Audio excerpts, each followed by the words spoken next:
More than 40 years of bloody conflict. More than 40,000 dead and hundreds of thousands of destroyed families. I haven't seen my son for 13 years. I want him to come back to me. I miss him very much. The PKK is dissolving itself, which means our children will come back. Another conflict that has lasted for decades is ending in the world.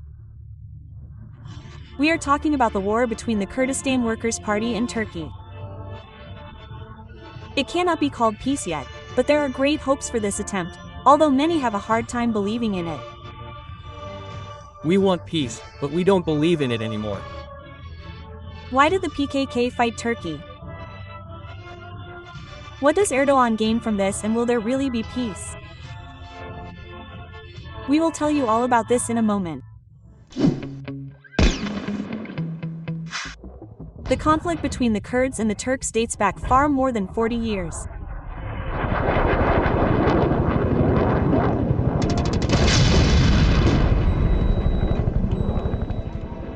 But it is precisely in the last decades that their war has resulted in the deaths of tens of thousands of people.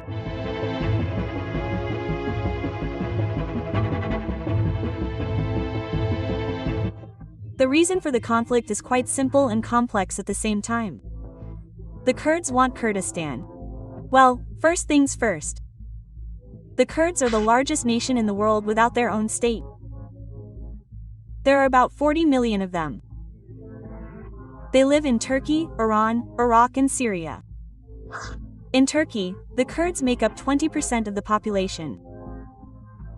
And in 19, Kurdistan was really supposed to appear. This was the result of the Sesk peace treaty, but the then leader of the Turks, Ataturk, prevented the creation of Kurdistan. As a result, a new agreement was signed in 1923. It no longer provided for a Kurdish state, and the word Kurd itself was completely banned. But the Kurds themselves did not forget who they were. A heated conflict in the region broke out in 1984. The Kurdistan Workers' Party began an armed struggle for independence. Turkey responded by declaring martial law in the region and sending punitive detachments there.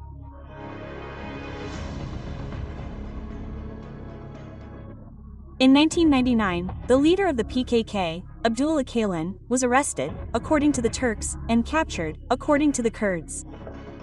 Over time, he was sentenced to life imprisonment.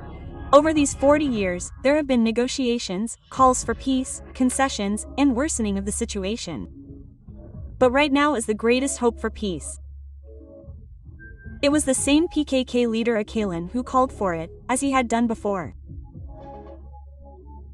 Despite his 25 years in a Turkish prison, Öcalan remains an important figure for the Kurds. And in February, he made a loud call: disband the Kurdistan Workers' Party. This call from the leader of the former PKK was read out by 2 MPs from the pro-Kurdish Democratic Party after a meeting with Öcalan in prison on the island of Imrali. In this atmosphere created by the will of President Erdogan and the positive approach of other parties, I call for laying down arms. I take historical responsibility for this call. Do as every modern society and party whose existence was not terminated by force would do voluntarily. Convene a Congress and decide on integration with the state and society. All groups must lay down their arms and the PKK must disband. The Kurds listened to their leader. The PKK declared a ceasefire and then declared that it had fulfilled its historical mission and that the Kurdish issue could now be resolved democratically. Turkish leader Erdogan welcomed the decision. Based on the values that our martyrs gave their lives for, we are going to free Turkey from the misery of half a century and completely throw off the bloody shackles that have been placed on the feet of our country. 2 days before the PKK began disarming, Öcalan even appeared on video. For the first time since his trial began more than 20 years ago, he addressed the Kurds again and spoke again about peace. The PKK movement and its national liberation strategy which arose as a response to the denial of the existence of the Kurds and aimed at creating a separate state, are over. The existence of the Kurds has been recognized and therefore the main goal has been achieved. Everything else is redundant repetition and a dead end. This will be the basis for comprehensive criticism and self-criticism. I do not believe in weapons, but in the power of politics and social peace, and I urge you to follow this principle. The Kurds' weapons have been thrown into the fire in the truest sense of the word.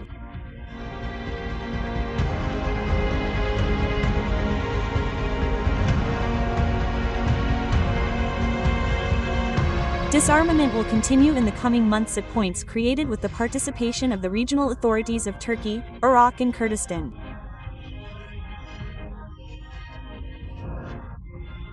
Now it is planned to organize a special commission that will make a decision on the issue of disarming the PKK. But the Turkish parliament is on vacation, so no specific decisions will be made regarding the future of the PKK. Alkan will not be released anytime soon, but they promise that the conditions in prison may be reviewed. Ordinary Kurds and Turks are also cautious in their assumptions. If Öcalan believes that this is necessary, we obey him. This issue cannot be resolved by force and weapons. We do not want to see blood on our doorsteps anymore. This should have happened many years ago. We have seen many attempts to establish peace. I hope this will not be thwarted like the previous ones. We want peace, but we no longer believe in it. But it cannot be denied that this time the chances for peace are many times greater, if only because Erdogan benefits from peace. And this is linked to the fact that the Turkish leader still wants to be, well, a leader. Erdogan's Justice and Development Party has begun work on changing the constitution. They should allow the current president to run again after his term expires in 2028. And the support of the pro-Kurdish Democratic Party would clearly not be superfluous.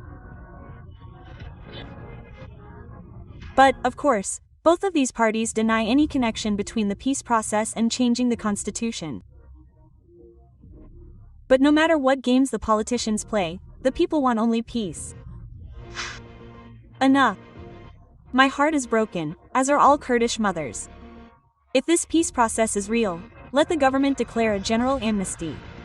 That's what we want. Our children must have a home where they can return and work, so that they can build a new life. Do you think there will be a long-awaited peace between the Kurds and the Turks, or will everything fall apart once again? Write your thoughts in the comments, and don't forget to like and subscribe to our Arsenal channel so as not to miss all the most interesting things.